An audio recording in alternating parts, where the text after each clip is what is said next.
So today we're going to learn how to set up the Apple Watch to use for your children with family and parental controls.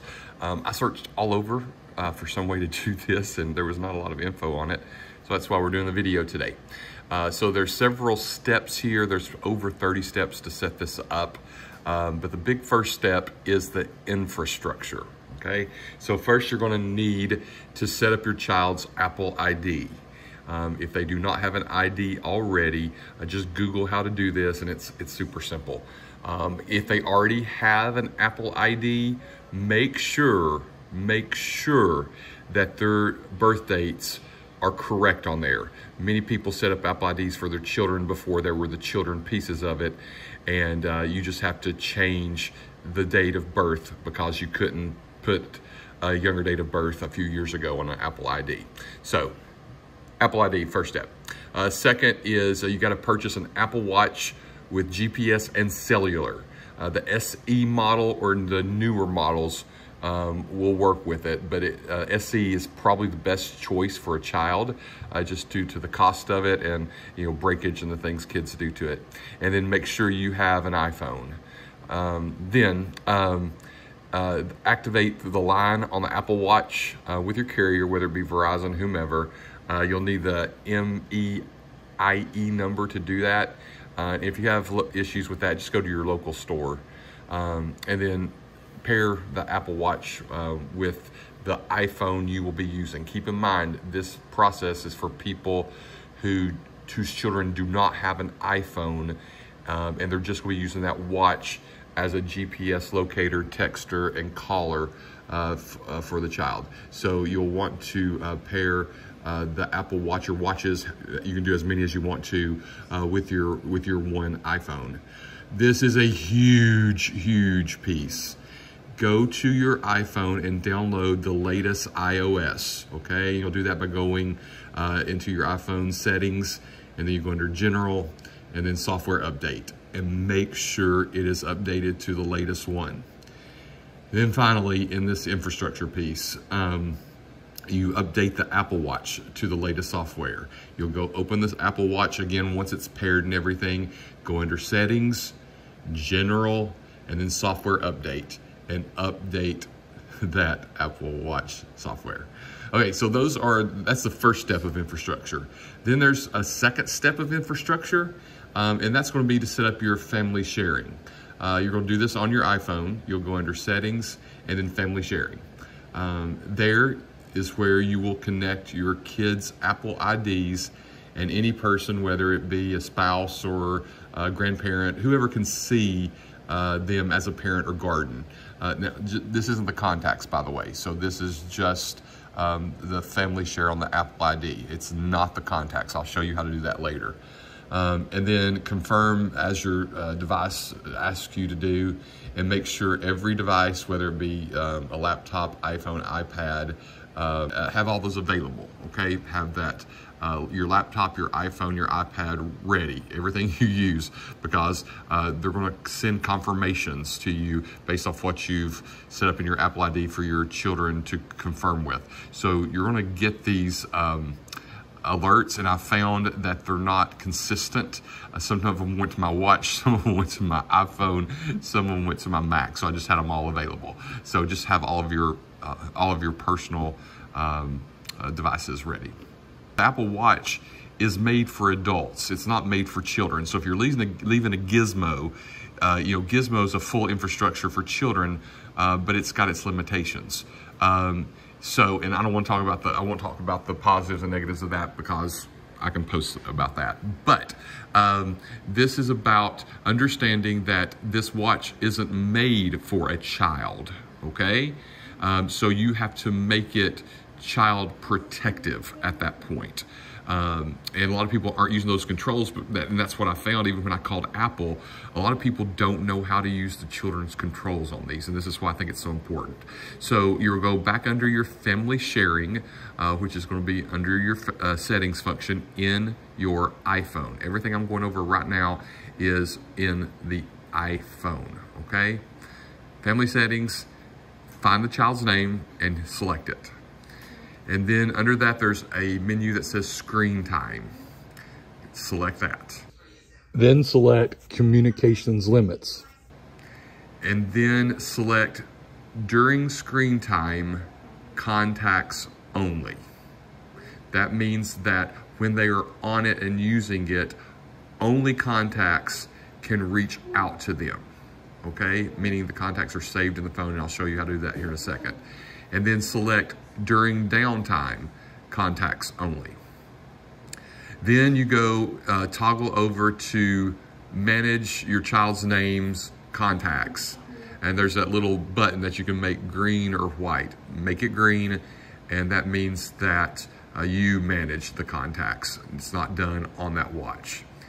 And then you'll authorize your iPhone to do it. Apple will send you a request to do that, and you'll need to have whatever available, that iPhone, iPad, MacBook Pro, whatever.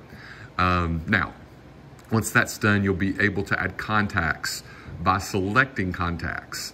And then you'll have to set up a PIN for all this. So if there's one that you want for, if you have 3 or 4 watches, then you'll have the same PIN for anything to be changed on that, okay? And even if the child is on the watch and tries to change something, it will alert you on your device and ask for that PIN number, okay? So very important that you have this PIN, only you know this PIN, and it's not something that the kids would know, okay? Now you click the plus sign, which is in the top right of that contacts piece, and then you find the contact in your own contacts, highlight the button, and then click done. That will add it to the child's watch contacts at that point, okay? You can go into the contact also on your phone and edit out the extra phone numbers or any other things in there. If it's a grandparent, they have 2 or 3 phone numbers, you can just make it 1 phone number, and that will not affect the contact in your own iPhone, okay? So, you've clicked that plus sign, made the contact, and then you click done, and then check the child's phone to make sure it's there. And then just repeat for every single contact. Now, only the contacts who are in the watch can call or text your child at this point. Anyone who is not in the watch contacts for the child who texts won't get anything back. Your child will receive an alert that looks like this, but no text from that person. Anyone who calls who is not a contact will be sent straight to voicemail. I've set my kids' voicemails up to say, you have reached a Copeland family iPhone, or excuse me, a Copeland family phone line. If we know you, we'll call you back. If we don't, we won't. You can set a password on that voicemail too to make sure that the child cannot check the voicemail, okay? So keep in mind, once the contacts are in there, only the contacts can call and text, and your children can only call and text those contacts back, okay? So now you've got an Apple Watch that's pretty much set for your kids, okay? Almost just like the Gizmo. The difference in this and the Gizmo that I have found are only 2 things. One is you don't have one central infrastructure to control everything. It's spread across 2 or 3 infrastructures. But again, after setup, you're not going to use those infrastructures. So the big change there is, when you're on the Gizmo and you're looking at your child on the map, you're going to use the Find My function to see your child, and that's going to be just like that Gizmo function, but a little bit more robust. The second big difference, if you used it, is Gizmo has a thing called geofencing, which says when your child, you set the fence around a certain address, digitally, and when your child goes outside of that radius, it will alert you. The Apple Watch does not do that. That's the only major differences. And to me, the positives of the Apple Watch and the controls you can do on it are so much stronger than the Gizmo controls. So we're still on the iPhone, and you go under Check Communication Safety. This is still under Family Sharing, okay? Still under Family Sharing, Check Communication Safety. And then you're going to check Always Allowed. And then you're going to go under all these menus. There's Update Content and Privacy Restrictions. And make sure you go check Content Restrictions in all those sub-menus. all of them. They are set for an adult, a responsible over 18 adult who can make their own decisions. They are not set for a child at all. So make sure you're going in there and changing what they can see on the web, the phone call pieces, the app downloads. You have control over all that. But again, they are defaulted for a legally responsible, making their own decisions adult. I don't think parents are looking at this when they're giving an Apple Watch to their child. You have to go under update content and privacy restrictions and check the content restrictions and all those submenus because, again, I can't stress that enough. And then there's an area called schedule downtime. So you'll go in there and you'll schedule the downtime, which means if you don't want your child on the watch after 8 o'clock at night and you don't want them on before 6 a.m., you will schedule that as a downtime. If they do open the watch during that time, they can request more time. It'll send an alert to your watch or your phone or your MacBook Pro, whatever you're using, and you can extend for a few minutes, for an hour, or indefinitely. So anyway, that's what you do under the other iPhone infrastructure piece. Now, another infrastructure piece that's going to be on your iPhone, but it's under the Watch app at this point. Okay, so you're open the Watch app on your iPhone, and now you're out of settings. You'll want to go to school time. Here you can set up when they're at school and not able to be on the phone or on the watch. So for example, my kids' school starts, in that 7 o'clock hour. So between 7:40 a.m. and 2:30 p.m., they cannot make noise on that watch. If they do open the watch during the day, I can see that they have done that, and I can talk to them about that and tell them they can't be on it at school. But as far as it making noise and it having functionality, it's not going to have it. If there's an emergency during school, they can call and text.